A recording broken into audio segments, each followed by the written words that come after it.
I'll try to keep this as short as possible, like it says in the rules, but any details included I feel are important because they either help you visualize the scenario or provide potential explanations to what was witnessed. Anyway, context that may be important to answer the question. This was a year and a half ago when I was 20. I was in college and had my own apartment in a super old building in a city. Having to pay for an apartment while schooling caused me to have two jobs on top of everything else, so I was understandably under a lot of stress. Since the building was old, there very well could have been some weird mold or carbon monoxide that I couldn't see affecting this experience too. Nothing out of the ordinary has happened to me since. But nonetheless, let's get to the story. I was heading back home to my apartment. I was driving by myself on the highway, with my boyfriend in his own car following behind me. It was pouring as I was driving and slightly dark.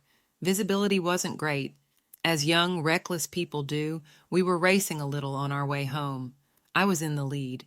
I got near this bend in the highway with an overpass above it.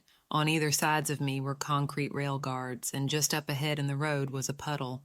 I was going approximately 120, 130 km/h, 75-80 mf. As I approached this bend in the road, I was hit with an overwhelming sense of fear. I immediately slowed down to below the speed limit, and all was fine. Immediately after this, though, my boyfriend calls me. I answer the phone, and he's freaking out. He's crying and telling me to slow down.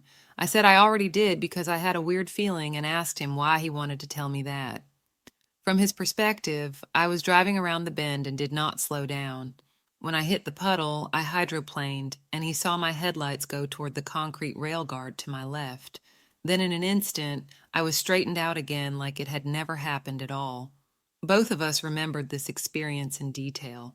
Although when we got home and talked about it, we chalked it down to a weird coincidence and maybe too much stress. But was it a coincidence? I felt real fear. He felt real panic and grief. At the same instant, I haven't really thought about it a whole lot since then, except when I'm speeding and it's raining. I always slow down now. Until recently, when I was watching a documentary that described someone else experiencing something similar.